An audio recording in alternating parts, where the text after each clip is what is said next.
Hello everyone, bio शिक्षा with अखिल में आप सभी का एक बार फिर से स्वागत है। आज का जो हमारा टॉपिक है वो है माइटोकॉन्ड्रिया। माइटोकॉन्ड्रिया जिसे आप हिंदी में सूत्रकणिका के नाम से भी जानते हैं। किस नाम से जानते हैं? सूत्रकणिका के नाम से जानते हैं।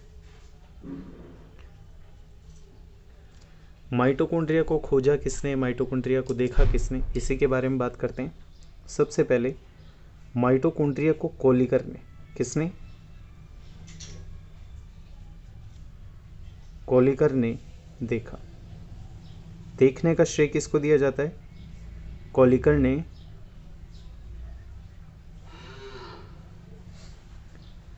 माइटोकॉन्ड्रिया को सर्वप्रथम कीटों की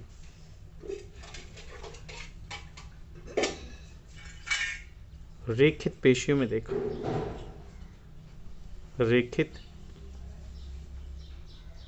पेशियों में देखा।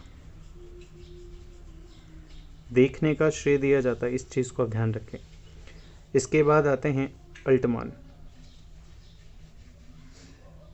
अल्टमान ने इसे नाम दिया बायोप्लास्ट। क्या नाम दिया? बायोप्लास्ट। जबकि फ्लेमिंग ने माइटोकॉन्ड्रिया को जो नाम दिया वो नाम दिया था फिला। क्या नाम दिया? फिला। अल्टमान ने क्या नाम दिया था? बायोप्लास्ट। स्टार लगा के नोट करने लायक बात यह है कि जो माइटोकॉन्ड्रिया की खोज का श्रेय है, माइटोकॉन्ड्रिया की खोज का श्रेय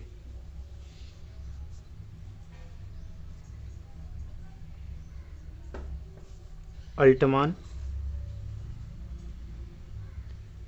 एवं फ्लेमिंग को दिया जाता है। फ्लेमिंग को दिया जाता है।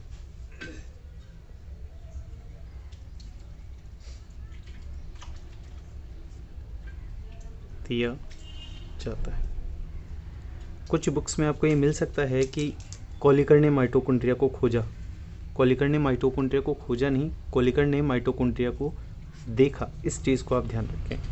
जबकि अल्टमान ने बायोप्लास्ट नाम दिया और फ्लेमिंग ने फिला नाम दिया, और माइटोकॉन्ड्रिया की खोज का श्रेय अल्टमान एवं फ्लेमिंग को ही दिया जाता है। माइटोकॉन्ड्रिया शब्द किसने दिया? देखें, एक वैज्ञानिक और आते हैं, सी बेंडा ने माइटोकॉन्ड्रिया नाम दिया। माइटोकॉन्ड्रिया नाम किसने दिया? सी बेंडा ने। तो आप ये नाम याद रखें कि माइटोकॉन्ड्रिया को जो नाम दिया माइटोकॉन्ड्रिया, वो सी बेंडा ने दिया था। ठीक है। अब माइटोकॉन्ड्रिया के कुछ उपनाम हैं, ये अन्य नाम है। माइटोकॉन्ड्रिया को और किन किन नामों से जाना जाता है? देखें, माइटोकॉन्ड्रिया को सार्कोसोम के नाम से जाना जाता है। किसके नाम से? सार्कोसोम। ये अलग अलग जगह जाना जाता है। जैसे पेशी कोशिकाएं जो होती हैं, उनमें माइटोकॉन्ड्रिया को सार्कोसोम के नाम से जाना जाता है। जब पेशी कोशिकाएं मसल सेल पढ़ेंगे तब ये नाम आ भी जाएगा। तो ये चीज़ आपको याद रखनी है। और माइटोकॉन्ड्रिया को किस नाम से जाना जाता है? कॉन्ड्रियोसोम के नाम से जाना जाता है। किसके नाम से जाना जाता है? कॉन्ड्रियोसोम के नाम से जाना जाता है। इसे कोशिका का शक्तिगृह भी कहते हैं। क्या कहते हैं इसे? कोशिका का शक्तिगृह।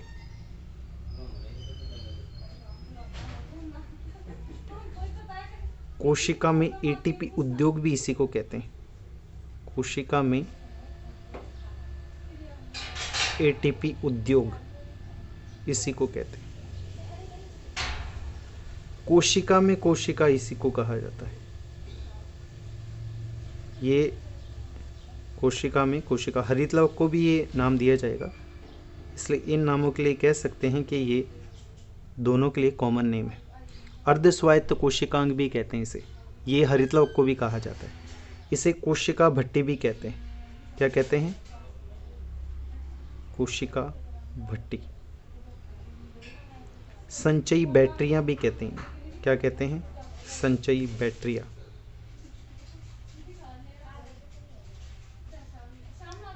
लेकिन स्पेशली वो नाम जो सबसे ज़्यादा कॉमन है वो आपको कौन से याद रखने हैं? सार्कोसोम, पेशी कोशिका में कहा जाता है, कॉन्ड्रियोसोम और कोशिका का शक्तिगृह।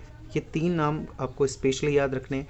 कोशिका का शक्तिगृह या power house of the cell इसीलिए कहते हैं क्योंकि कोशिका में एटीपी उद्योग ये करता है, एटीपी फॉर्मेशन करता है, इसलिए नाम एक नाम चल जाएगा।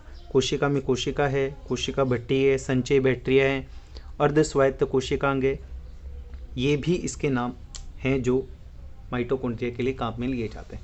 बट स्पेशली आपको सार्कोसोम, कॉन्ड्रियोसोम और कोशिका का शक्तिगृह यानी कि power house of the cell काम में लेना है और इन चीज़ों को याद रखना है। और कुछ फैक्ट्स देखें माइटोकॉन्ड्रिया के बारे में। एक होता है परिपक्व स्तन आरबीसी, यानी कि मैमल्स में जो आरबीसी पाई जाती है परिपक्व, एक वो, और एक प्रोकैरियोट्स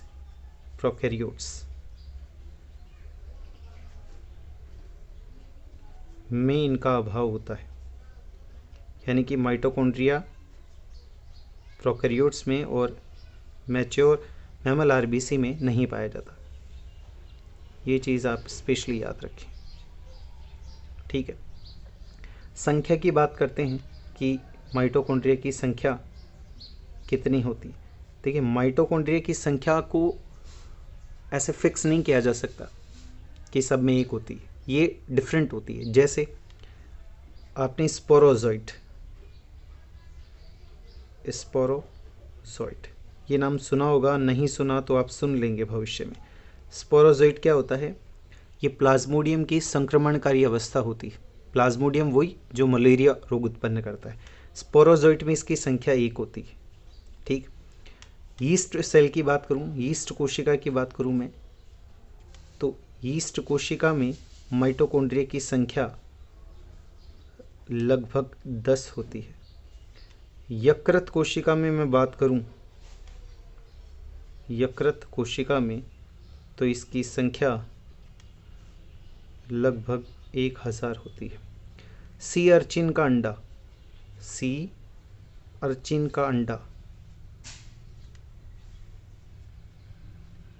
सी अर्चिन के अंडे की बात करूं तो इसमें लगभग 1,50,000 होती है। उभयचारी अंडा, इसमें लगभग इनकी संख्या 3 लाख होती है। कितनी होती है? 3 लाख। और एक और आता है पीलोमाइक्सा, इसमें इनकी संख्या लगभग 5 लाख होती है। तो आपने देखा कि माइटोकॉन्ड्रिया की संख्या अलग अलग ऑर्गेनिजम्स में अलग अलग है, इवन कुछ अंगों में भी अलग अलग है। आपको एक चीज़ और याद रखनी चाहिए, कोशिका में जो सर्वाधिक व्यस्त एवं सर्वाधिक सक्रिय कोशिकांग है वो माइटोकॉन्ड्रिया ही होता है। कौन होता है? आप लिख सकते हैं माइटोकॉन्ड्रिया के लिए, क्या लिख सकते हैं? कोशिका में, ये चीज़ आप याद भी रखें, कोशिका में सर्वाधिक व्यस्त एवं सक्रिय कोशिकांग कौन होता है? माइटोकॉन्ड्रिया। इन फैक्ट्स को आप याद रखें। मैं दोबारा से रिपीट कर रहा हूँ, हम माइटोकॉन्ड्रिया यानी कि सूत्रकणिका की बात कर रहे हैं, ठीक है। सूत्रकणिका को सबसे पहले कॉलिकर ने देखा, कीटों की रेखित पेशियों में देखा। ईयर कोई खास मायने नहीं रखता, लेकिन 1880 में देखा था इन्होंने, ठीक है। 1894 में अल्टमान आते हैं, वो बायोप्लास्ट नाम देते हैं, फ्लेमिंग इसे फिला नाम देते हैं, और माइटोकॉन्ड्रिया की खोज का श्रेय इन दोनों को ही दिया जाता है, अल्टमान को और फ्लेमिंग को। सी बेंडा ने माइटोकॉन्ड्रिया शब्द या माइटोकॉन्ड्रिया नाम काम में लिया, ठीक है। नेक्स्ट, अन्य क्या नाम दिए जाते हैं माइटोकॉन्ड्रिया को? सार्कोसोम बोला जाता है, पेशी कोशिकाओं में बोला जाता है सार्कोसोम। ये हम बिल्कुल उस पेशी कोशिका में जैसे ही हम पढ़ेंगे तो आपको पता चलेगा, उसमें कोशिकांगों को अलग अलग नाम दिया गया है। जैसे उसमें झिल्ली को क्या बोला जाता है, सार्कोलेमा। एंडोप्लाज्मिक रेटिकुलम को सार्कोप्लाज्मिक रेटिकुलम। साइटोप्लाज्म होता है उसको सार्कोप्लाज्म। इस तरह से नाम दिए जाते हैं। तो माइटोकॉन्ड्रिया को सार्कोसोम बोला जाता है। और क्या बोला जाता है, माइटोकॉन्ड्रिया को कॉन्ड्रियोसोम बोला जाता है। इसे power house of the cell बोला जाता है। कोशिका में कोशिका, कोशिका में भट्टी, संचयी बैटरियाँ और अर्धस्वायत्त कोशिकांग भी माइटोकॉन्ड्रिया को कहा जाता है। मीन्स सेमी ऑटोनॉमस ऑर्गन भी कहा जाता है। क्यों कहा जाता है सेमी ऑटोनॉमस ऑर्गन, अभी आपको पता लग जाएगा। अब हम माइटोकॉन्ड्रिया की शेप के बारे में बात कर लेते हैं कि इसकी शेप कैसी होती है।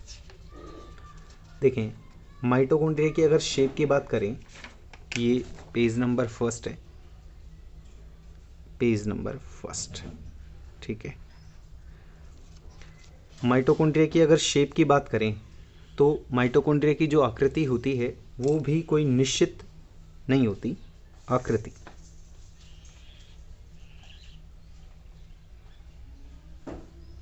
माइटोकॉन्ड्रिया की आकृति सॉसेज आकृति मानी जाती है। क्या कही जाती है, सॉसेज आकृति।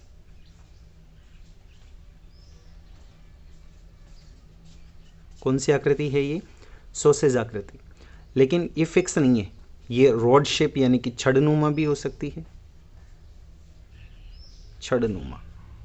और क्या हो सकती है, तंतुल, फिलामेंटस, तंतुल। और कैसी हो सकती, गोलाकार। छड़नुमा तो होगी, अब कैसी हो सकती है, गोलाकार।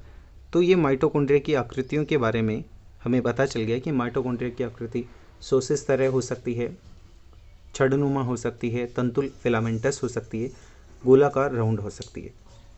अगर आकार की बात करें कि माइटोकॉन्ड्रिया का आकार कैसा होता है, तो माइटोकॉन्ड्रिया का जो आकार होता है उसमें सबसे पहले व्यास कितना होता है, व्यास माना जाता है इसका लगभग 0.2 से 0.5 माइक्रोन, ठीक है। तथा इसकी लंबाई की अगर हम बात करें तो लंबाई जो मानी जाती है इसकी 0.2 से 2 माइक्रोन। ये लंबाई भी फिक्स नहीं है, कुछ में इससे भी ज़्यादा मिल सकते हैं। जैसे आप अगर उभयचारी ऊसाइट की बात करें, एक एग्जांपल दे रहा हूँ मैं आपको, उभयचारी ऊसाइट की अगर आप बात करें तो उभयचारी ऊसाइट में इसका साइज 40 माइक्रोन तक जा सकता है।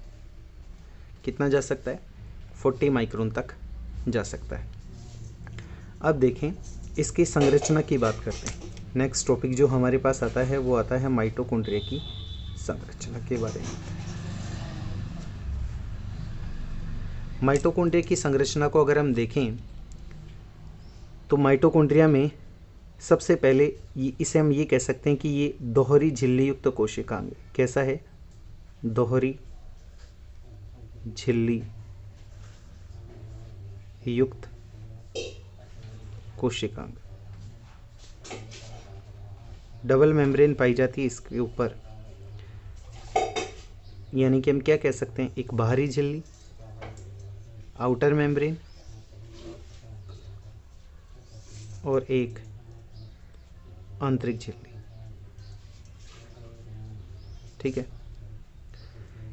इन चीज़ों को लिखने के बजाय अगर हम डायग्राम में देखें तो आई थिंक ज़्यादा क्लियर होगा। देखिए जैसे ये माइटोकॉन्ड्रिया को देखते हैं, ये माइटोकॉन्ड्रिया की एक बाहरी झिल्ली है। कौन सी झिल्ली है, बाहरी झिल्ली है।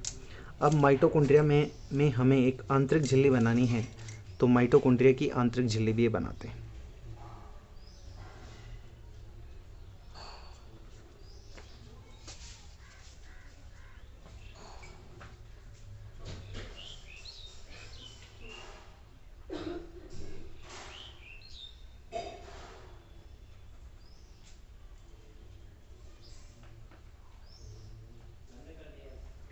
ये माइटोकॉन्ड्रिया की आंतरिक झिल्ली है।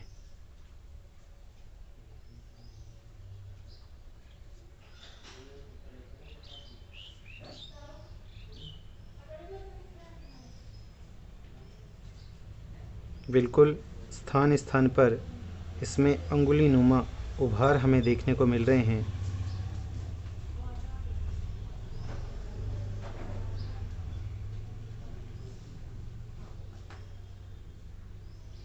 ये देखिए, तो हम क्या कह सकते हैं, हम ये कह सकते हैं कि ये जो है, ये तो कौन सी है, आउटर मेम्ब्रेन। ये कौन सी है, आउटर मेम्ब्रेन। यानी कि इसे हम क्या कह सकते हैं, बाहरी झिल्ली। ठीक है, और ये कौन सी है, कौन सी, ये वाली, ये है इनर मेम्ब्रेन।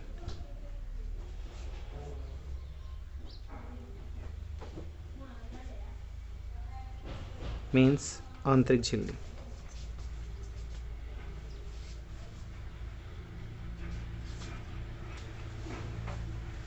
और इन दोनों झिल्लियों के मध्य जो गैप है, कौन सा गैप, मैं इस गैप की बात कर रहा हूँ।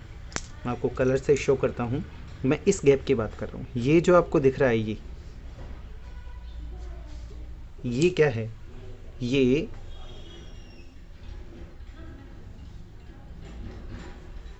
पेरी माइटोकॉन्ड्रियल स्पेस है। ये कौन सा है, पेरी माइटोकॉन्ड्रियल स्पेस है। यानी कि दोनों झिल्लियों के मध्य जो खाली स्थान है, अवकाश है, उसे हमने क्या कहा है, पेरी माइटोकॉन्ड्रियल स्पेस। ठीक है, अब हमने क्या देखा कि सबसे पहले तो हमने बाहरी झिल्ली देखी, उसके बाद में आंतरिक झिल्ली देखी। देखिए, अगर इन झिल्लियों की मोटाई की अगर मैं बात करूँ ना, तो ये 60 एंगस्ट्रम है।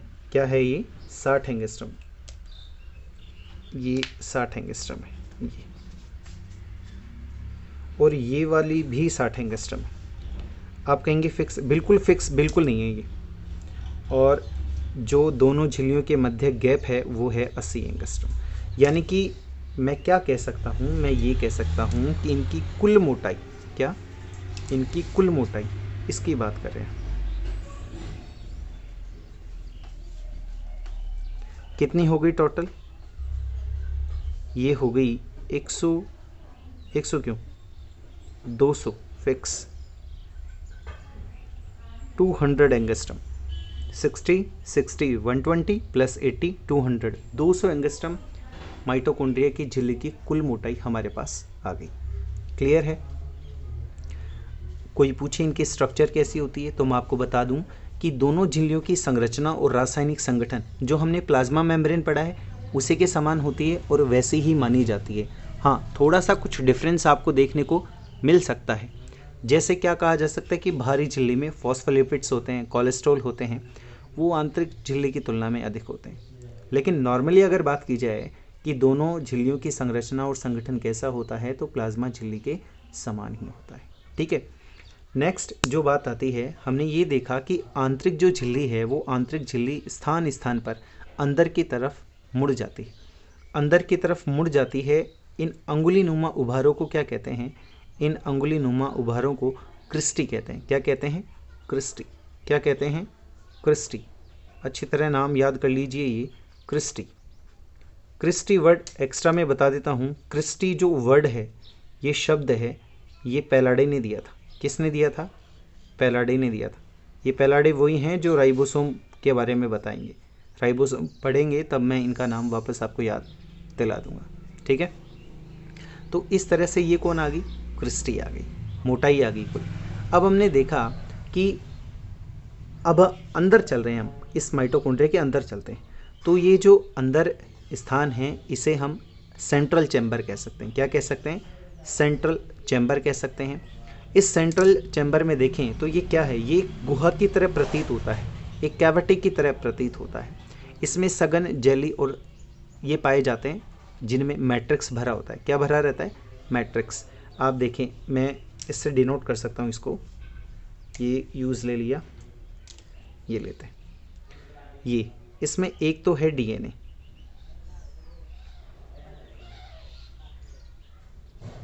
ये तो है डीएनए, ये तो डीएनए। इसके बाद इसमें और क्या भरा हुआ है, इसमें हम मटेरियल भर देते हैं।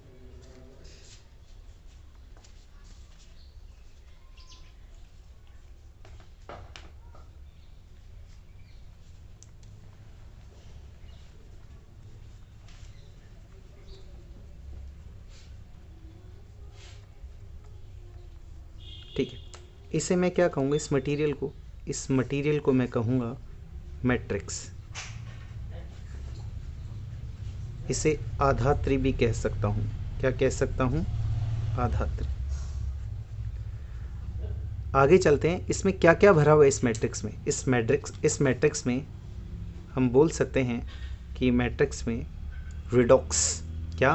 रिडॉक्स एंजाइम, और क्या है? एमडीएनए।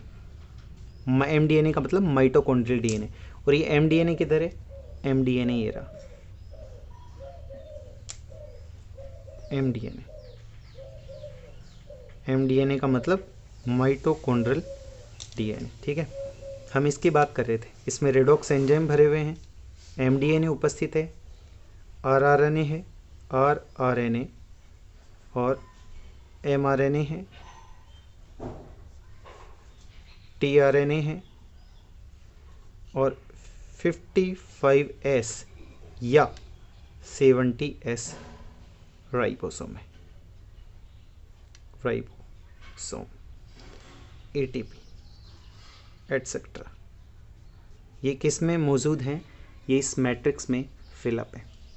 ठीक है, अब एक सबसे इम्पॉर्टेंट चीज़ की बात करने हम जा रहे हैं, और वो क्या है कि जो क्रिस्टी है, देखें कौन सी, किसकी बात कर रहा हूँ मैं? क्रिस्टी की बात कर रहा हूँ। मैं आपको ये भी बता दूँ कि आप इसे इस तरह से समझें कि ये क्या भरा हुआ है? मैट्रिक्स है, और ये इनर वॉल है। हमने कहा इनर मेम्ब्रेन है। इनर मेम्ब्रेन का वो भाग जो मैट्रिक्स की तरफ देख रहा है, मैट्रिक्स की तरफ जिसका फेस है, उसे हम बोलते हैं एम फेस। क्या बोलते हैं? M phase. इस चीज़ को आप याद रखें। किसका? इनर वॉल की वो सतह जो मैट्रिक्स की तरफ झांक रही है, उसे हम एम फेस कहेंगे, एम सतह कहेंगे। यानी कि मैं ये कह सकता हूँ इनर मेम्ब्रेन की अंतः सतह, इनर सरफेस क्या कहलाएगी? एम फेस कहलाएगी। ठीक है, यहाँ पर कुछ स्पेशल पार्टिकल्स पाए जाते हैं। ये कैसे होते हैं? ये देखिए, इनसे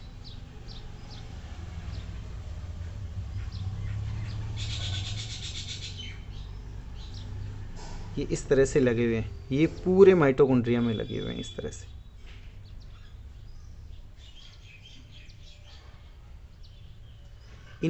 इनको कहते हैं एलिमेंट्री पार्टिकल। क्या कहते हैं? एलिमेंट्री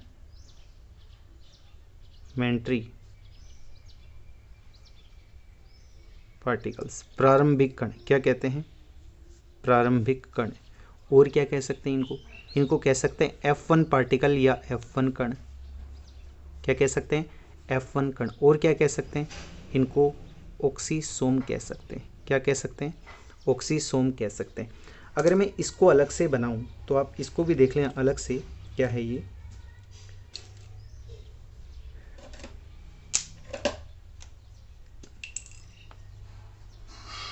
इसको देखें आप अलग से। F1 पार्टिकल की बात कर रहा हूं मैं।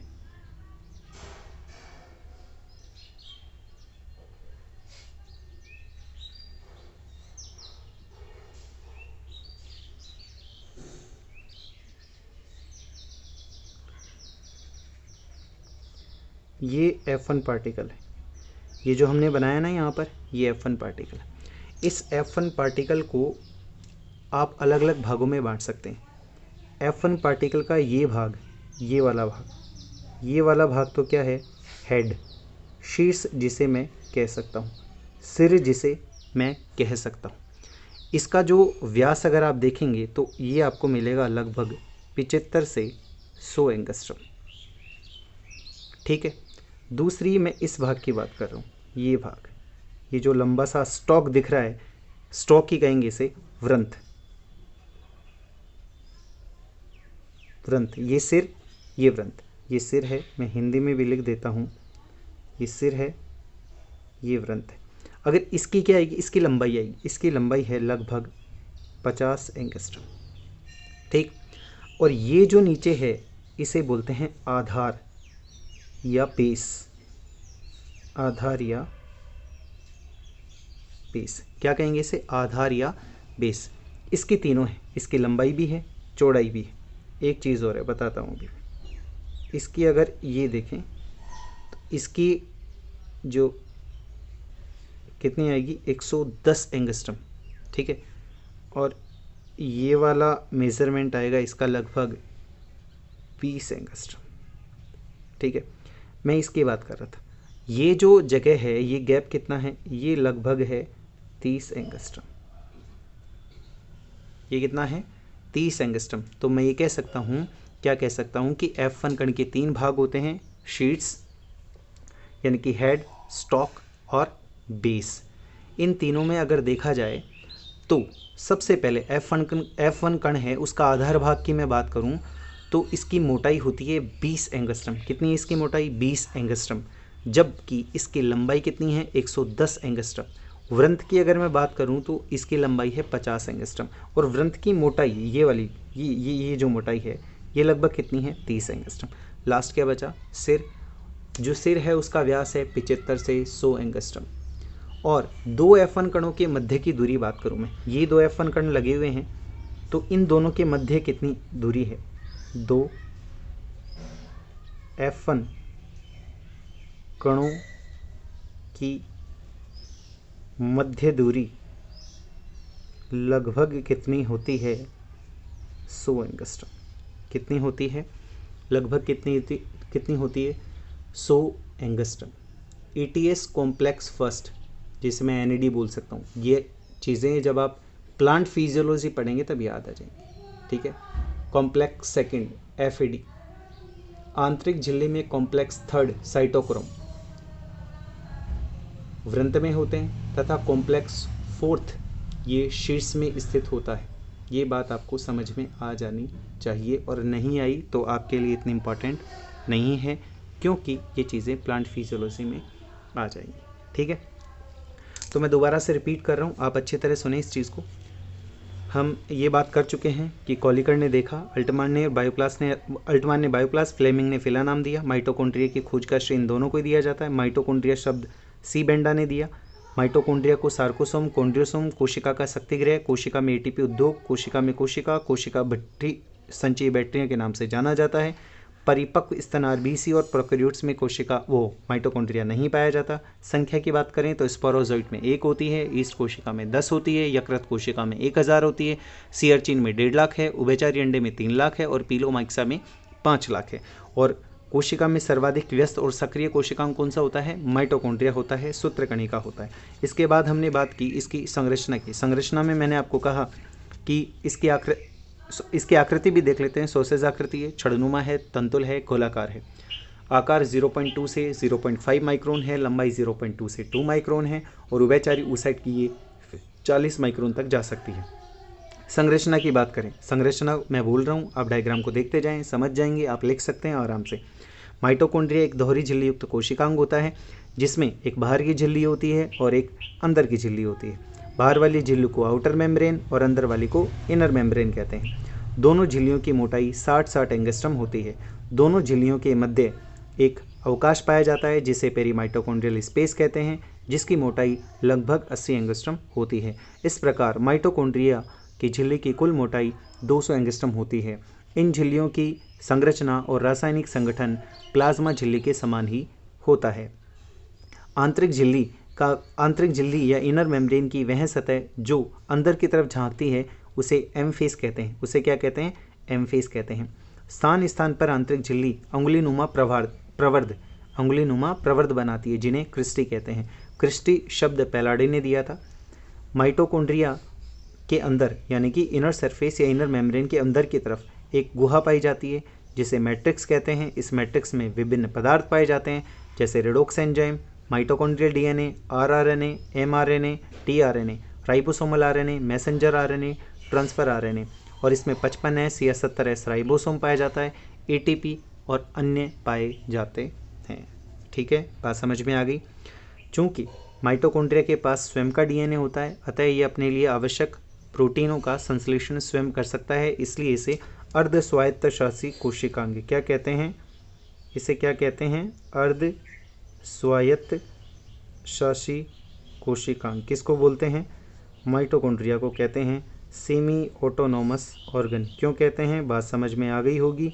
क्योंकि इसके पास स्वयं का डीएनए पाया जाता है जो इसके लिए आवश्यक प्रोटीन्स का संश्लेषण कर सकता है, इसीलिए माइटोकॉन्ड्रिया को अर्ध स्वायत्त शासी अंग या सेमी ऑटोनोमस ऑर्गेनेली कहते हैं। क्लोरोप्लास्ट को भी कहेंगे ऐसे ही, क्योंकि उसके पास भी क्या पाया जाता है, स्वयं का डीएनए पाया जाता है।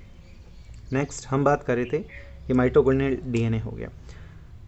नेक्स्ट क्रिस्टी के ऊपर छोटी छोटी सूक्ष्म दानेदार संरचनाएं पाई जाती हैं जिन्हें एलिमेंट्री पार्टिकल यानी कि प्रारंभिक कण, F1 कण या ऑक्सीसोम कहते हैं। ये 3 भागों में बटा होता है, सिर, स्टॉक और आधार। सिर भाग का जो व्यास होता है वो 75 से 100 एंगस्ट्रम होता है। स्टॉक का जो व्यास होता है, मोटाई होती है 30 एंगस्ट्रम होता है, लंबाई 50 एंगस्ट्रम होती है। सबसे निचला भाग 20 कहलाता है, जिसकी लंबाई लगभग 110 एंगस्ट्रम होती है और मोटाई लगभग 20 एंगस्ट्रम होती है। ये बात आपकी समझ में आ गई होगी। और ETS में, ETS का मतलब होता है इलेक्ट्रॉन ट्रांसपोर्ट सिस्टम, मैं लिख देता हूँ ETS। ये प्लांट फिजियोलॉजी पादपकारिकी जब हम पढ़ेंगे तब आपको याद आ जाएगा कि ETS कहाँ होता है। ETS के कॉम्प्लेक्स फर्स्ट तथा कॉम्प्लेक्स सेकंड आंतरिक झिल्ली में पाए जाते हैं, कॉम्प्लेक्स थर्ड वृंत में पाए जाते हैं और कॉम्प्लेक्स फोर्थ कहाँ पाए जाते हैं, शीर्ष में पाए जाते हैं। बात समझ में आ गई। फर्स्ट और सेकंड तो आंतरिक झिल्ली में पाए जाते हैं और थर्ड किस में पाया जाता है, थर्ड पाया जाता है वृंत में, और फोर्थ किस में पाया जाता है, हेड में पाया जाता है। मैं लिखना नहीं चाहता क्योंकि थोड़ा कॉम्प्लेक्स हो जाएगा, लेकिन आप फिर भी मैं आपको याद दिला दूंगा कि सिर भाग में कौन सा पाया जाता है, फोर्थ पाया जाता है, थर्ड वृंत में पाया जाता है। ये कॉम्प्लेक्स है। कॉम्प्लेक्स का मतलब कि ETS में कुछ स्पेशल एंजाइम्स पाए जाते हैं, या मैं बोलूँ एंजाइम्स का भी एक भाग होते हैं जिन्हें हम सक्रिय या एक्टिवेटर्स बोलते हैं। ये एक्टिवेटर्स हैं NAD है, FAD है।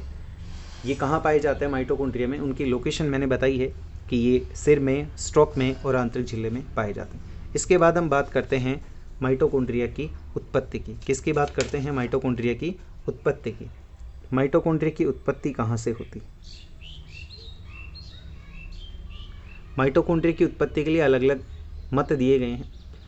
कुछ लोगों का मानना है कि माइटोकॉन्ड्रिया का निर्माण या नए माइटोकॉन्ड्रिया का निर्माण पूर्वी माइटोकॉन्ड्रिया से होता है। किससे होता है, पूर्वी माइटोकॉन्ड्रिया से होता है। नए माइटोकॉन्ड्रिया का निर्माण पूर्वी माइटोकॉन्ड्रिया से होता है, ये कुछ लोगों का मानना है। कुछ लोग क्या मानते हैं कि माइटोकॉन्ड्रिया का निर्माण ER से होता है, एंडोप्लाज्मिक रेटिकुलम से होता है, अंतःप्रद्रवी जालिका से होता है। ये चीज़ आपको ध्यान रखनी। हालांकि इसके लिए भी अलग अलग लोगों ने अपने मत दिए हैं। जैसे ER वाला मत मैं आपको बता दूं, डी रॉबर्टस ने दिया है, और पूर्वी माइटोकॉन्ड्रिया वाला क्रून और सेकोने ने दिया था। लेकिन ये कितनी कोई खास इन्फॉर्मेशन नहीं है, लेकिन फिर भी आपको समझ में आ गया होगा कि माइटोकॉन्ड्रिया की उत्पत्ति पूर्वी माइटोकॉन्ड्रिया से या ER से मानी जाती है। नेक्स्ट, माइटोकॉन्ड्रिया के अगर रासायनिक संगठन की बात की जाए कि माइटोकॉन्ड्रिया का रासायनिक संगठन कैसा होता है, क्या रासायनिक संगठन, तो माइटोकॉन्ड्रिया के रासायनिक संगठन में अगर हम देखें तो लगभग 65 से 70%, कितना, 65 से 70% तो क्या पाया जाता है, प्रोटीन पाया जाता है। क्या पाया जाता है, प्रोटीन पाया जाता है। 25 से 30%, क्या, 25 से 30% फैट या लिपिड या वसा पाई जाती है। 0.5% क्या पाया जाता है, RNA पाया जाता है। mDNA माइटोकॉन्ड्रियल DNA पाया जाता है। ATP पाया जाता है। ये इसका क्या हो गया, रासायनिक संगठन हो गया। क्लियर है। अगर फिर भी और एक्स्ट्रा बात करनी हो तो जो वसा है यानी कि लिपिड है, ये स्पेशली किसकी बनी होती है, फास्फोटाइडल, इथेमेलिन और कोलेस्टेरॉल। आपको याद हो तो मैंने जब झिल्ली में पढ़ा रहा था तो भारी झिल्ली के लिए मैंने बोला भी था कि भारी झिल्ली में फास्फोलिपिड्स और कोलेस्ट्रॉल की मात्रा आंतरिक झिल्ली की तुलना में अधिक होती है। ठीक है, लेकिन जो मेन फैक्ट्स थे वो हमने बता दिए। एक जो नीट एग्ज़ाम की दृष्टि से आपको आना चाहिए वो क्या है, माइटोकॉन्ड्रियल DNA जो होता है यानी कि mDNA जो होता है वो कोशिका के कुल DNA का लगभग 1% होता है। क्या होता है, कोशिका के कुल DNA का लगभग 1% होता है। और आपको ये भी बता दूं, ये GC रिच होता है, GC धनी होता है। मतलब इसमें ग्वानिन और साइटोसिन की मात्रा क्या होती है, अधिक होती है। ग्वानिन और साइटोसिन की मात्रा अधिक होती है। ये चीज़ आपको अभी सिर्फ याद रखनी है। ये ग्वानिन साइटोसिन क्या है, ये जब हम डीएनए पढ़ेंगे तब मैं आपको याद दिला दूंगा कि मैंने आपको बोला था कि माइटोकॉन्ड्रियल डीएनए में ग्वानिन और साइटोसिन की मात्रा अधिक पाई जाती है। क्लियर है? ये तो बात हो गई किसकी? माइटोकॉन्ड्रिया की रासायनिक संगठन की। अब माइटोकॉन्ड्रिया का अंतिम बिंदु आता है, वो आता है माइटोकॉन्ड्रिया का कार्य क्या है, माइटोकॉन्ड्रिया क्या कार्य करता है। तो देखें, माइटोकॉन्ड्रिया में सारी की सारी रिडॉक्स क्रियाएं होती हैं। रिडॉक्स क्रियाएं आप यूँ मान के चलिए, अभी आप इतना सा रट लीजिए, याद कर लीजिए कि माइटोकॉन्ड्रिया में क्रेब्स चक्र संपन्न होता है। क्या होता है? क्रेब्स चक्र। ये क्रेब्स चक्र मैं आपको तब बताऊंगा जब मैं प्लांट फिजियोलॉजी पढ़ाऊंगा, पादप कार्यकी पढ़ाऊंगा। क्लियर है? यह इलेक्ट्रॉन्स को एटीएस से गुजारता है जिससे एटीपी का निर्माण होता है। तो ये किस में है? एटीपी का संग्रह भी करता है। एटीपी का क्या करता है? संग्रह करता है। ठीक है। नेक्स्ट बिंदु और क्या आता है? कोशिका में जो ऊर्जा की आवश्यकता होती है वो एटीपी प्रदान करता है। और आपको ये चीज़ और मैं बता दूं, एक एटीपी यहीं लिख लीजिए स्टार लगा के, एक एटीपी में कितनी ऊर्जा पाई जाती है? लगभग 7.3 किलो कैलोरी एनर्जी पाई जाती है। ठीक है, इस चीज़ को आप याद रखें। और कोशिका में जब भी ऊर्जा की आवश्यकता होती है तो ये एटीपी से ही मिलती है। ठीक है। एक अंडाणु जो एग होता है, अंडाणु में जो पीतक संग्रह होता है, अंडाणु में पीतक संग्रह में सहायक कौन? माइटोकॉन्ड्रिया। पीतक मीन्स यॉक की बात कर रहा हूँ मैं। ये सारे वर्ड धीरे धीरे जब आगे आएंगे तब आपको समझ में आ जाएंगे। ठीक है। शुक्राणु आपने नाम सुना होगा। शुक्राणु में माइटोकॉन्ड्रिया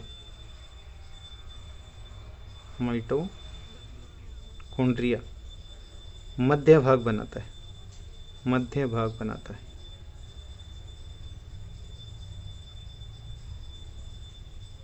माइटोकॉन्ड्रिया से ही शुक्राणु को, स्पर्म को क्या मिलती है? एनर्जी मिलती है। क्लियर है?